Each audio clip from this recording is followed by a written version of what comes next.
Entertaining was in Len Gibson's blood.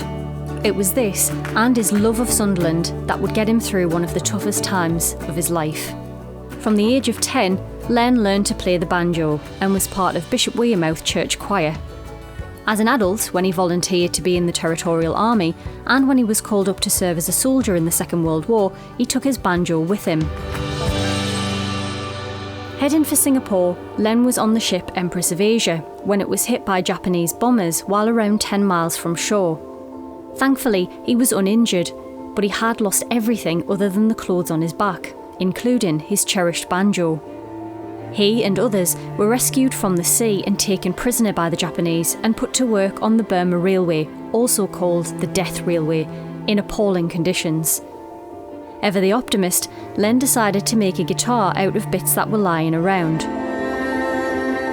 When I became a prisoner of war, I missed my banjo, but I still had my voice. So I made my own guitars, and I taught myself to play by going around all the prisoners of war while they were working and said, "Do you know how to tune up a guitar?" And then after that, "Do you know what a major chord is?" And then I went back to the same fella, "Do you know what a minor chord is?" And then I was playing round the campfire. Thoughts of home were never far from Len's mind. In fact, 2 of his fellow prisoners were also Sunderland lads, so the 3 of them would light a fire near their hut and dance around it. Len would play his improvised guitar and sing a favourite of children in Sunderland, Roker Sunshine Corner. There were 3 of us, Sunderland lads, Michael Conlon, Charlie Carney and myself. And we used to dance round the fire, singing, "Roker Sunshine, that's the place for me. All are welcome, seats are given free. Roker Sunshine Corner is the place for me. Come on and join us." And we would gather a little group around us. Volunteers would come forth, sing a song, recite a poem, tell a joke. The performances of Len and Co. developed from a few songs around the fire to plays and performances in front of a crowd of prisoners. One of those men was E.W. Swanton, the cricket commentator. I asked him if he knew any talent. Well, he sent this lad. He said, "Now, my name is," and I used to work for Cabaret in Paris. I thought, "Oh, he's too good for us." But he came once or twice. Then he said one night he said, "Now look, your plays are very nice, but they're always about Boy Scouts or soldiers." He said, "I want a woman." Well, we all said, we all want a woman, but we wanted one of us to dress up as a woman. Well, nobody would, except in the end, the voice said, "I'll do it." Well, we fell about laughing.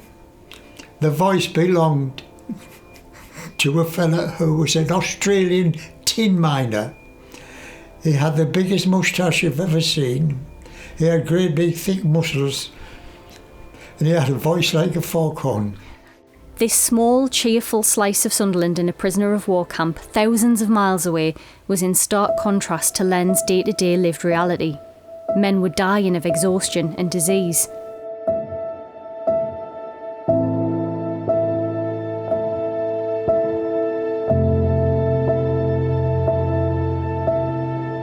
When he eventually arrived back in England, Len weighed just 7 stone and was sent to a hospital in Ryab to recuperate.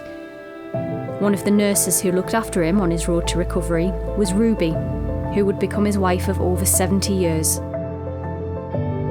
After his 3.5-year ordeal as a prisoner of war, Len dedicated his life to people, continuing to entertain, teaching music to others, writing a book, the funds from which are donated to an education charity, and helping with remembrance commemorations in Sunderland every year. If you can be good and friendly with your neighbour, you can spread it out to other people. You'll make a happier world. Len Gibson died peacefully in 2021.